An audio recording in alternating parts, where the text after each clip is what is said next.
recruit her away to become part of the Cornell family, period.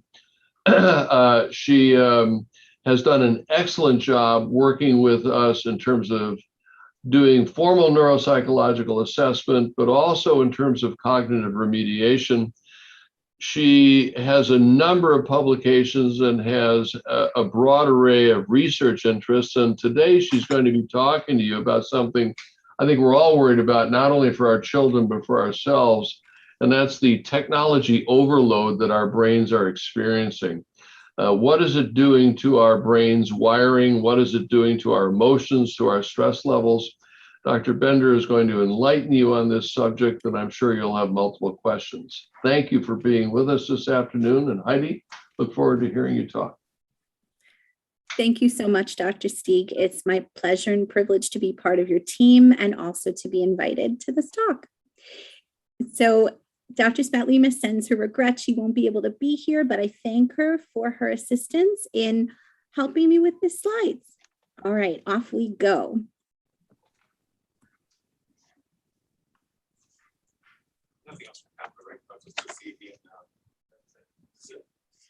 So there'll be multiple objectives of today's talk. And first, a nice little overview about technology and the developing brain. Next, talking about the benefits of parenting in a digital world, followed by the drawbacks and concerns that we all have. And lastly, some tips and tricks that we've learned along the way. Now, as Dr. Stieg said, I'm all of the things that he mentioned. I'm a neuropsychologist, I'm part of the faculty, but I'm also a mom and I'm also a psychologist. So a lot of what you'll be hearing today will be a little bit softened by that lens as well. So first things first, just a quick overview about healthy brain development in children. Now, we could spend hours talking about neural development in the first year of life, and we're not going to do that. We're probably going to cover it in about a minute. All right, so the first few years of life are just rife for brain development and what we call proliferation or growth of connections and neurons in the brain. And approximately more than 1 million neural connections are formed every second. And this continues through critical periods in the child's brain. And then after this period of very rapid proliferation, these connections are then reduced because we can't have all of these connections. The brain has to kind of separate the wheat from the chaff. And really, these more complex brain circuits are built upon the earlier ones or the simpler ones. And this process is called pruning. Just like you might prune your garden hedges, the brain is kind of doing the same thing in getting rid of what it doesn't want, doesn't need. Now, the way the brain develops, if you've had an infant or a newborn, you know, it develops what we would say hierarchically. So from the most basic things to more complex. So basic vision and hearing develops first, followed by early language skills, babbling, first words, putting sentences together, and then finally what we call higher order cognitive functions or higher order executive functions like attention, organization, planning, those types of things that we kind of need as we enter later stages in our lives. Now, looking at these developing brains and how much they're using technology, it's really staggering how much engagement or interaction kiddos are getting with technology nowadays. So if you look at the Pew Research Center slides on the right, when given a survey, many parents will say that their children have been engaging in smartphone use before the age of 5. And in fact, 50% of children below the age of 5, 50 to 60%, have been using a cell phone, engaging with a smartphone, a tablet, or some sort of screen time. And that's a really, really staggering number, and certainly something that would not have been the case 10 years ago, or even 5 years ago. Now, looking as children progress sort of along the developmental line or as they age, it's not surprising that the American Academy of Pediatrics has said that on average, children who are in their teenage years or their almost teenage years are spending 4 to 6 hours a day watching or using screens. Teenagers spend up to 9 hours a day or even more with screen time. So think about your own lives. Some of you who have a 9 to 5 job or have worked, 8 or 9 consecutive hours. That's how much some teenagers are spending engaging with technology or having screen time. So it's really staggering how early technology use has started and how much it sort of rapidly progresses throughout, again, the developmental line or as these children age.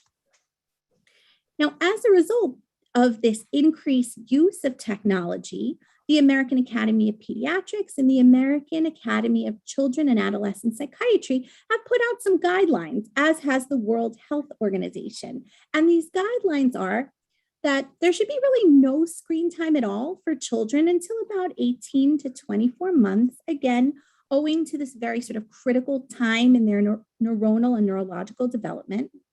As a child gets a little bit older, ages 2 to 5, these children should maybe have 1 hour or less of screen time per day.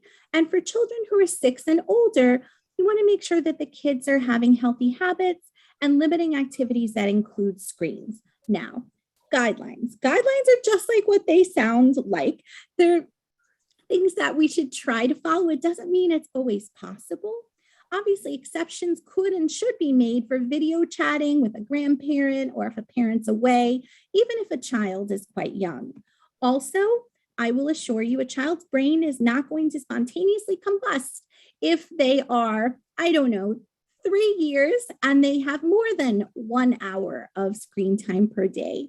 That being said, we want to make sure that we try to follow these guidelines. They're there for a reason, and we have to just sort of make sure that we incorporate them mindfully into our lives and into our parenting. And again, similarly, the World Health Organization has very analogous or similar recommendations: no screens for children under 2 and less than an hour a day for kids 2 to 5. Now, why? Why are there these concerns? And we'll talk a little bit about it from a kind of a neurodevelopmental perspective and also from a social emotional perspective. So from a neurodevelopmental perspective, again, the brain is forming connections and learning as it ages, right? Especially when they're little kiddos, they're like sponges. We all know this. With technology, the brain's reward circuitry can actually become a bit addicted to technology, being more activated, this reward pathway. So think of it as, adults, no judgment. Let's say you like to play a slot machine or bingo or some sort of game like that. And these games are reinforced variably. Sometimes you win, sometimes you lose. And I don't know if you've ever had the feeling of, oh, I just want to play one more round, one more pull of the slot machine because next time I might win, I might hit it big. That's that brain kind of reward circuitry and pathway. And it becomes reinforced. The more you play, the more you may want to play. And the same kind of premise could exist, not necessarily does, but could exist when using technology. The use of technology may beget more use of technology. So something to think about from a pathway perspective. Also, increased screen time can result in reduced integrity of brain structures, which can support early literacy in pre-K students. So this is a great study by Hutton and colleagues that happened before the pandemic, so in 2019. And so some of these white matter tracks that can support language development may not actually be served well by technology. Now, I think there's a very important caveat here. Technology where a child is not engaging with it. So a child who's watching a cartoon and is just kind of sitting and, it blithely passing them by, that's where you can potentially see some type of reduced integrity of white matter tracks. However, if the technology is more interactive, where it's more, where there's more reciprocity, or a parent is watching the television show or the game with the child and stopping it and saying, well, what do you think about that? Or what do you think Peppa Pig is thinking? That actually can support brain health and development. So it's really how technology is used and how actively it's used that can really make a big difference. But we do know based on the literature that should children kind of be more passive consumers of technology, there can be potential delays in language acquisition, as well as a variable attention and executive function development.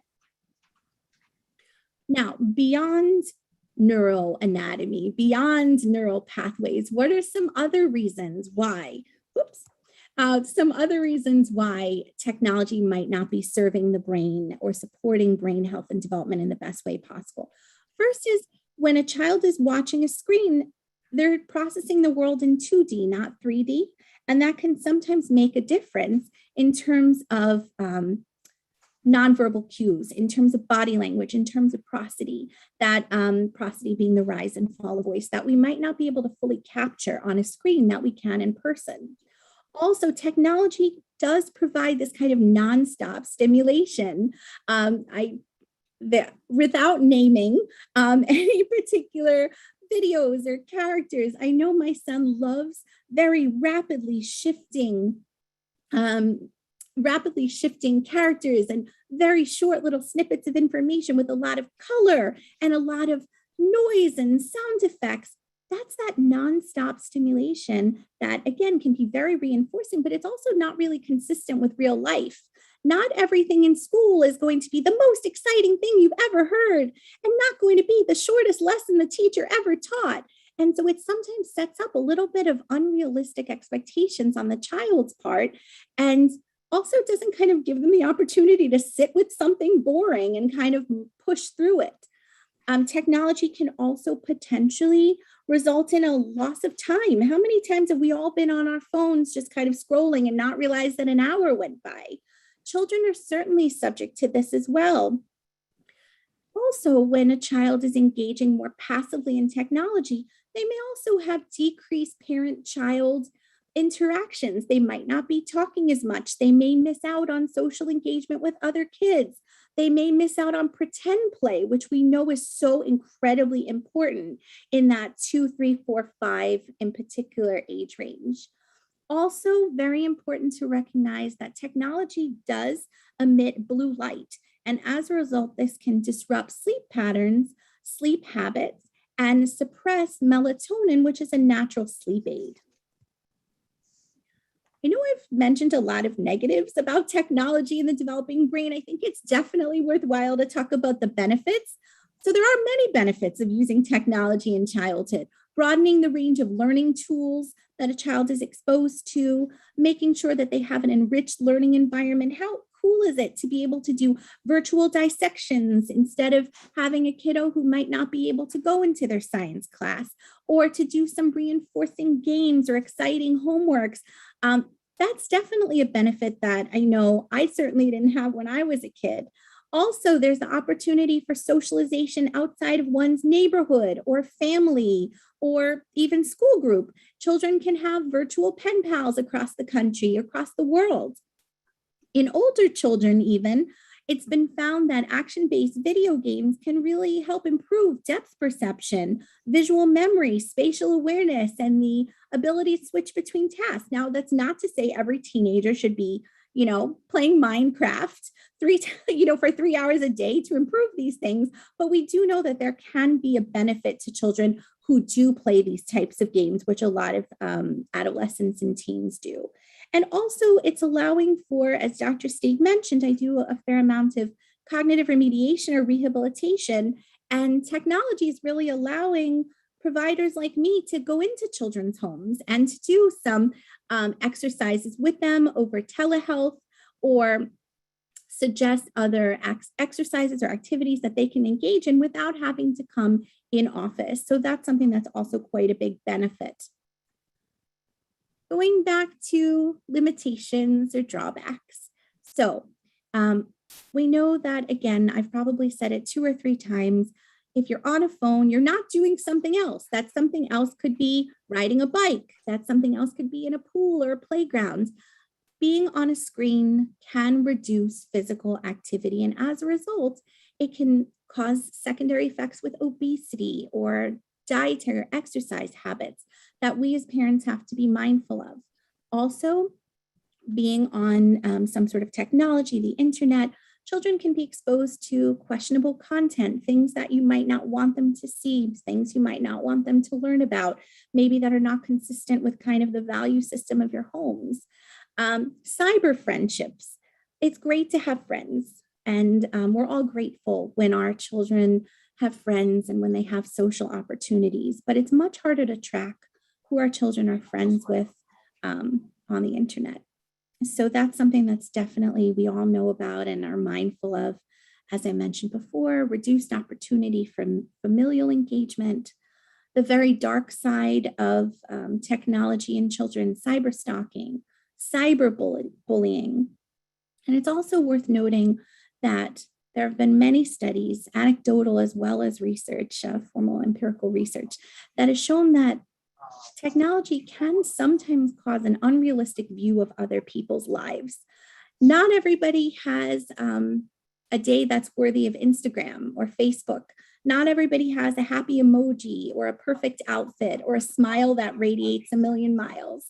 Sometimes kids have bad days, and that's not necessarily what they're seeing on social media platforms, which can then result in feelings of low self-esteem. It can result in feelings of isolation. They're the only ones going through it. Everybody else might have a perfect life. So it's something to really be mindful of that can take a really significant mental health toll. And again, it can't be underscored enough. If a kiddo is on a screen late in the night, they're not getting adequate sleep, or they might not get adequate sleep. Also, the blue light might make it harder for them to get to sleep. They might be very overstimulated. These are some things to really be mindful of as a limitation.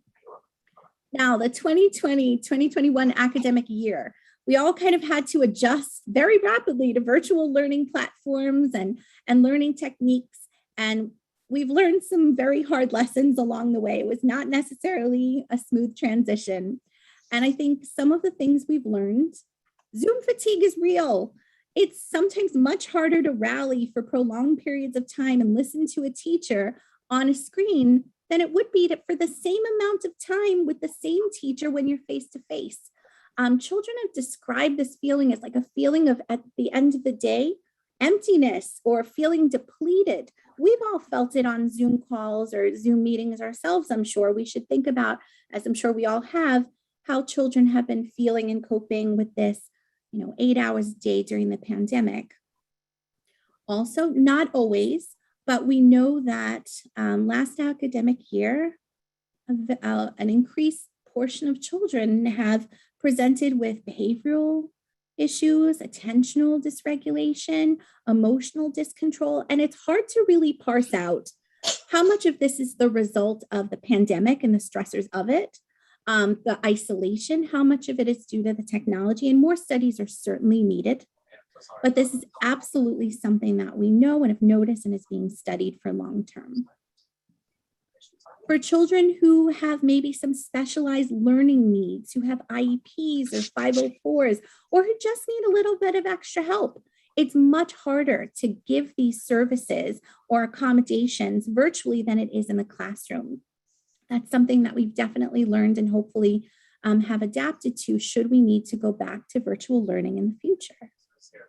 One of the biggest things I think we've all learned is family support, caregiver oversight is key in really mitigating the effects of having academics in the home.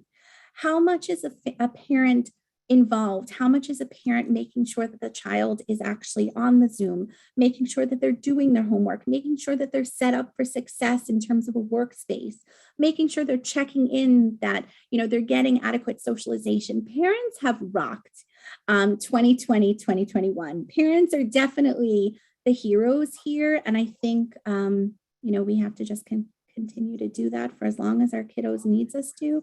But we definitely know that families are key to virtual learning. What are some tips? What are some tricks that we can do to raise digital kids while striking a balance? Flexibility regarding screen time is key. Again, a child's brain is not going to spontaneously combust if they're a little bit over the guideline, or if they are, playing a little bit more of a game, than academics on the computer more than they used to.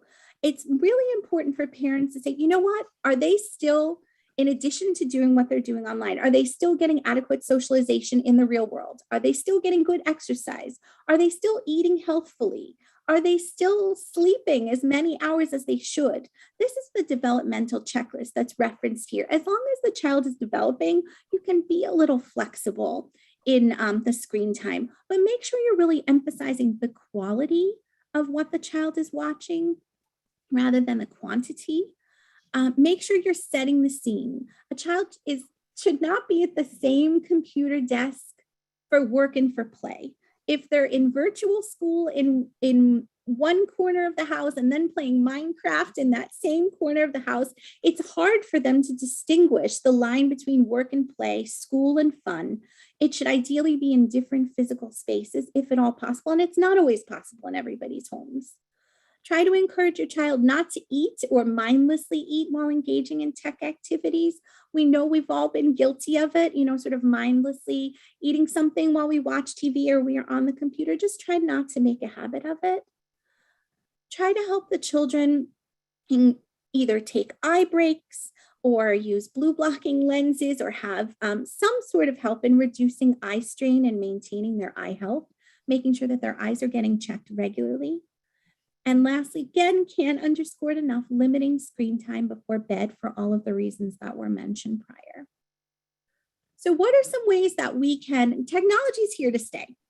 And whether we like it or we don't like it, what are some ways that we can not only cope with it and make it part of our world, but really thrive as families using technology? Carve out some screen-free time with your child without distraction. This means both us not being distracted as parents, as well as the child putting down their screens.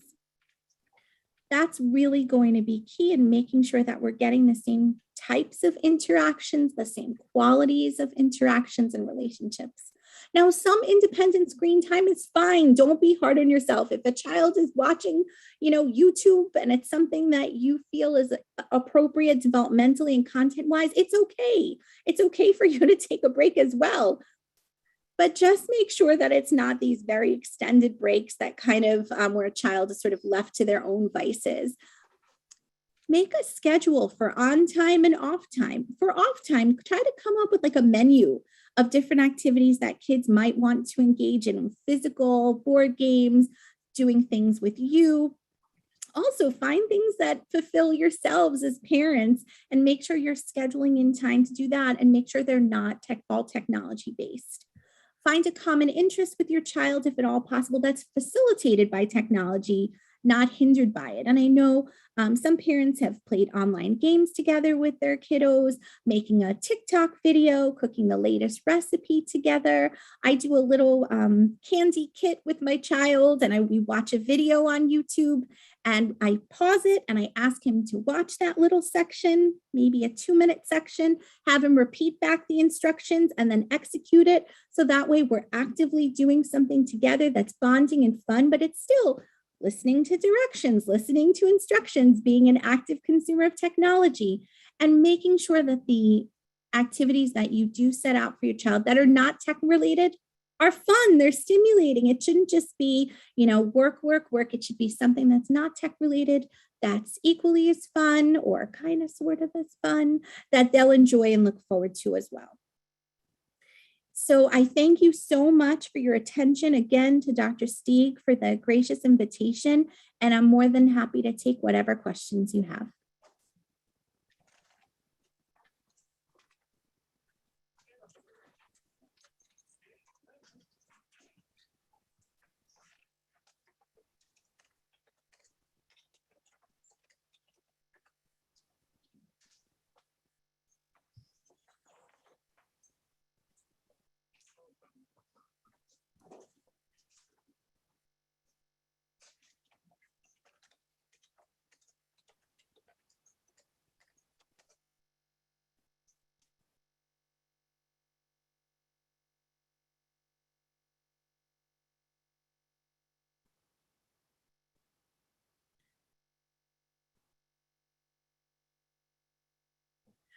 Absolutely. So one of the questions was cartoons versus live TV.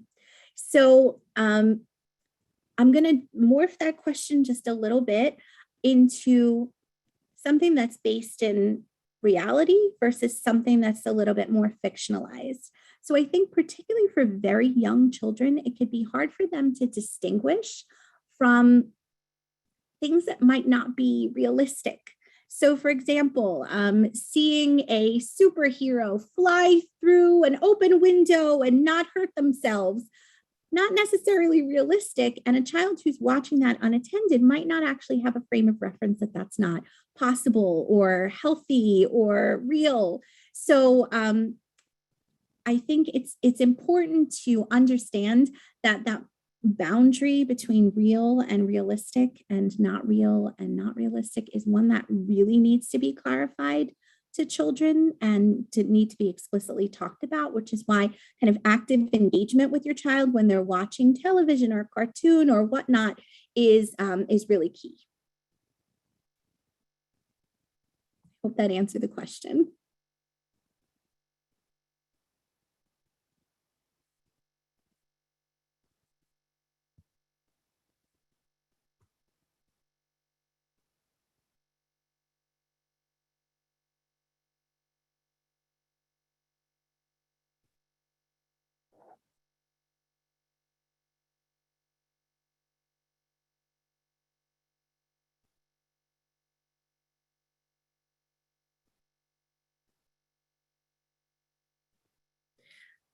I love that. That's another great question. So kids are going back to parallel play as teens. What is this doing developmentally? I think, it's interesting. In a lot of these games where children are, I multi-user games. I'm not exactly sure of the exact names, but they're playing together to for a common goal, or they're playing against each other. It's important that they're interacting with each other and not just sort of playing alone in silos, because then even though there are other kids in the room, they're not actually actively engaging with them. But on games, when kids are working together or even against each other, there's strategy, there's conversation, there's socialization. So that's actually something that is, again, kind of falling under passive versus active use of technology. Really interesting question. Once kids are back in the classroom setting, will it be more difficult to return to in-person interactions? I don't think anybody knows the answer to that, but I'm going to bet yes. Again, I think children have changed in the past year and a half. And I think going back to the same types of lessons from the same types of teachers is going to be a hard adjustment. From what I understand, a lot of teachers really used technology to their advantage last year. They used videos, they used engaging apps and platforms. Going back to just kind of a chalkboard traditional classroom might be really hard. Also, children have become much more independent learners than perhaps they ever were. And I think teachers are now going to probably have to strike a bit more of a balance of guiding and supporting, and not being the one to kind of shepherd all the way through. More of a guide rather than somebody who's pulling the child educationally.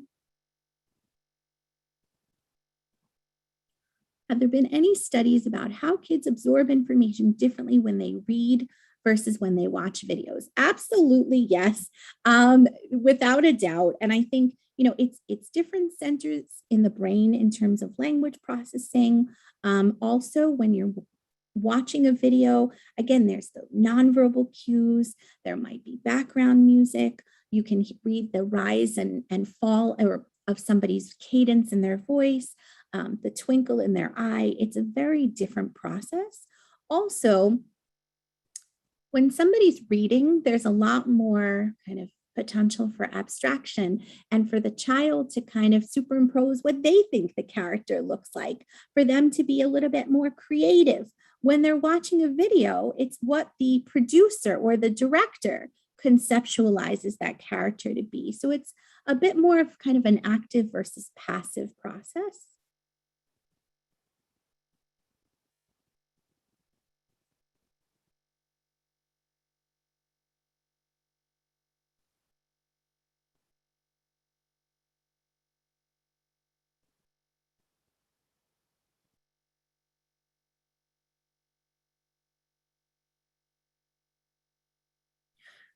Do we retain information better when we write it down in notes by hand? So there have been so many studies about this, I can't even begin to express to you.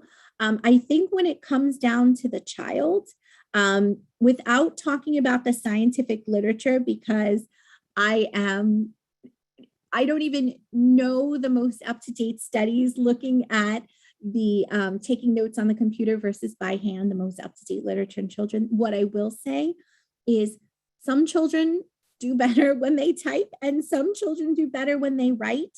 And that's very, very personal preference. And that's something that should really be kind of honored and respected. If a child is much faster in terms of their processing speed when they're typing versus if the letters are so painstaking for them to write out, they may actually lose what the teacher is saying if they perhaps even have something called dysgraphia. So for that particular child, it might be better for them to type. Is it better for a child to be able to hear the lesson over and over and be able to have lessons pre-recorded so they can go back to something that they might have missed the first time? It's really so specific to every single child. And I think these are very important conversations to have with your kiddos and to have with your child's teacher. So how old should a child be before you take off those parental controls? Excellent question. I don't think that there is a specific answer because it really depends on the maturity level of the child. It depends on the household and what is, something that you as a parent would feel comfortable with the child accessing versus not. It depends on so many things. All of these are just so individualized, so specific to the child, so specific to the parents, so specific to the family system that I think it would be very hard to make a blanket statement as to, when we switch that off button. It's great for children to have autonomy, but sometimes they might not have the judgment, the reasoning, the impulse control in order to filter out what might be best for them. I think we have someone with a raised hand who wants to ask a question. Lynn Haberstock, I'm going to unmute you. Sure. I was just going to let you know that since the chat is disabled, none of us can ask questions. So the questions that Roseanne and Sue had come up with were great, but I was trying to get your attention that if you could unmute the chat, then some folks might be able to ask some questions. Okay, Tatiana, you're the host. Do you have a way of doing that? I'm so sorry to hear that.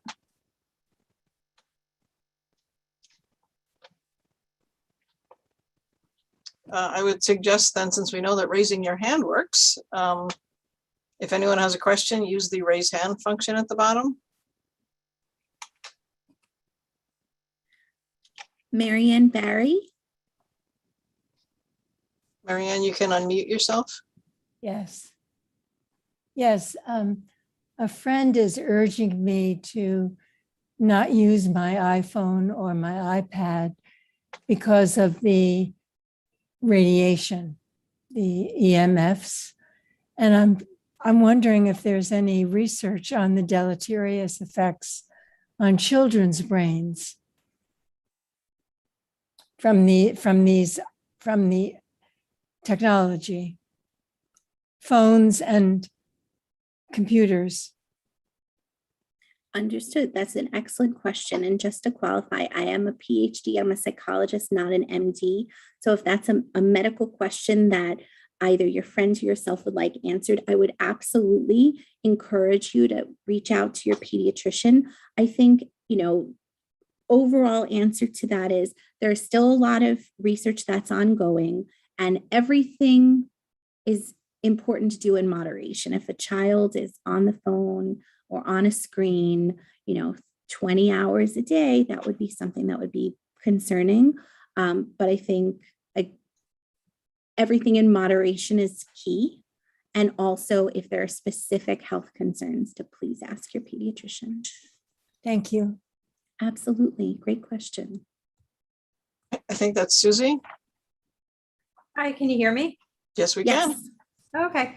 I was just wondering for older kids, high school, going into college age, You talk about that sleep, which is so essential, but there's a lot of pressure on kids to perform at every level, being super involved in sports and activities and study, and everything seems to be digital now, their socialization, their homework, their classroom. So it's hard to find and mandate that downtime. I don't know if there's any best practices, related to that. Absolutely. And I couldn't agree with you more. And there are more demands on our kids than ever. And given the events in particular, the past, 16 months, a lot of those demands are online. I think, a rule of thumb is if the child doesn't have to be online, don't be online. So if there's some downtime, some leisure activity, instead of chatting with a friend on, house party or TikTok or some social media, meeting them outdoors at a safe distance, if that's something that feels comfortable to you and your family and your children's health, that might be good. Also, if they are doing, let's say, an art project for school, if there's a way not to do a digital art project and actually do an art project with pastels or with paints, just try to see how certain activities can be transformed back into a non-tech world. We all lived in a non-tech world, at least most of these kiddos did, the older ones. So try to think about what we did beforehand and kind of how we can adapt our new normal to kind of reflect a little bit of what we did in the past, if at all possible. I know in a lot of cases it might not be. And just kind of a follow-up question to that too is, as they grow and develop and they need to be more independent and they need to be responsible. So, you want to give them their ability to manage their devices. And then you are tracking as a parent, right?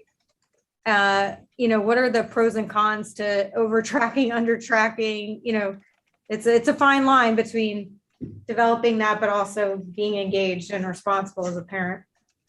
It's so true. And every parent, you know your child best and you know how responsible they are. You know how good their decision making is, their judgment, their reasoning, where they are developmentally. Not all 16-year-olds are developmentally the same. They may be chronologically the same age, but in terms of their level of maturity, they might not be the same. So I think parents really need to think critically about your specific kid in your specific situation with your specific concerns. And all we can do is give our children the tools to succeed and help support them and be there as a safety net in case they need even more support, even if they don't think they need to. I hope that answered your question. Thank you. Thank you, Jocelyn. Can you hear me? Yes, Yes. we can. Okay. My question is, I have a 12-year-old daughter who spent the last 9 months online school, but she was on TikTok a lot. And I see a distinct change in her personality for the negative. A lot of content, and I'm assuming sexual content, violent content was shown to her. And is anything being studied about this and to help to help our kids come out of this? Because I've got a real problem now with it. And also to try, as our psychologists in this country getting together as a group to try to ban or put more controls on companies like TikTok and what they're showing to our children. So I definitely can answer the first part. I don't know that I know the answer to the second part, but the first part is you are not the first parent to mention this, far from it. This has become an increasing sort of invisible epidemic of, children who have had adverse behavior changes secondary to the events of the past 16 months. And again, it's hard to say, is it what your child was watching on TikTok, or is it that they were so stressed or isolated or any number of other things? Their life was so uprooted that that's what's kind of causing the changes that you're seeing that caused an inherent vulnerability that then was sort of filled by what they saw on TikTok. It's so hard to kind of isolate the chicken from the egg. A lot of parents are suggesting, and I think obviously with good guidance, that we need to scale back how much children are being allowed to be online now that many of them are back to school in person. I'm just going to plug in my computer. Give me 1 second if you see me moving around. It's getting a little too hot. Ironically, technology was failing me. Okay. Hang on 1 second. So a lot of parents are really scaling back the amount of time they're allowing their children to spend, not again on like an educational platform, but on the TikTok, Twitter, or whatnot. And to some extent, it's actually been relieving to children to have that, less reliance on getting their socialization or their outlets from these social media platforms. So gradually scaling back the amount of time and seeing if the behaviors improve. If they haven't improved, just like with any sort of behavior that's a change for your child or something that's out of the norm for them, consult a psychologist, consult a mental health provider, consult somebody who can maybe help you. And I'm not talking about your specific child, I'm talking about blanket children. Get help with whatever they're struggling with. And if it's something that they've seen that has caused a change in them, it would really be important to address that before it worsens or before it becomes something that is more difficult to have remitted. Thank you. Absolutely.